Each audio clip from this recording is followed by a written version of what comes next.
Një muaj pas zgjedhjeve parlamentare të Kosovës, kryeministri Albin Kurti akuzon Serbinë për ndërhyrje të drejt në zgjedhje. Ai bëri përgjigjës presidentin serb Aleksandar Vučić se nxiti aktor shtetëror ose jo për presione, shantazhe, joshje financiare dhe përçarje të rivalëve të listës serbe në mënyrë që të ndikonte në rezultatin e zgjedhjeve.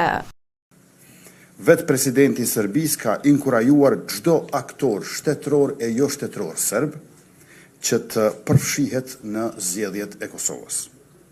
Për këtë qëllim, rol ekzekutiv ka pasur kryeterroristi Milan Radojčić. Kurti tha se janë identifikuar të paktën 10 metoda të ndërhyrjes serbe në zgjedhje.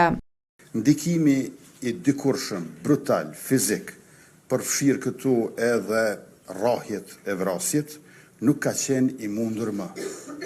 Si zëvendësim janë rritur forma tjera të kërcënimeve hibride, kryesisht joshja dhe kushtëzimi financiar, shantazhi e friksimit e kërcënimet, përçarja e rivalëve të listës serbe.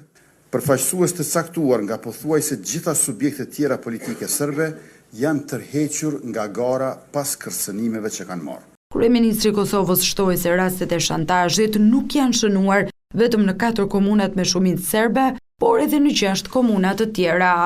Për shumicën e këtyre rasteve, institucionet tona kanë dëshmi, të cilat për hir të privatësisë dhe sigurisë së qytetarëve serb nuk është e dobishme të bëhen publike. Edhe misioni vëzhgues i BE-s ka pranuar se Serbia kishte ndërhyrë në zgjedhjet e 9 shkurtit përmes trysnisë ndaj votuesve serb në Kosovë. Për ndërhyrje, Serbia është akuzuar edhe nga Gjermania.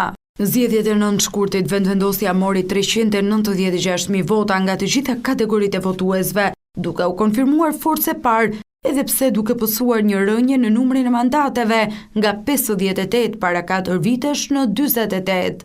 Albin Kurti do ta ketë të vështirë negociatat për të bërë shumicën, ndërsa PDK si forcë e dytë mori 196.000 vota. Partia më e votuar në opozitë ndjekur nga Lidhja Demokratike e Kosovës dhe koalicioni Ramush Haradinajt.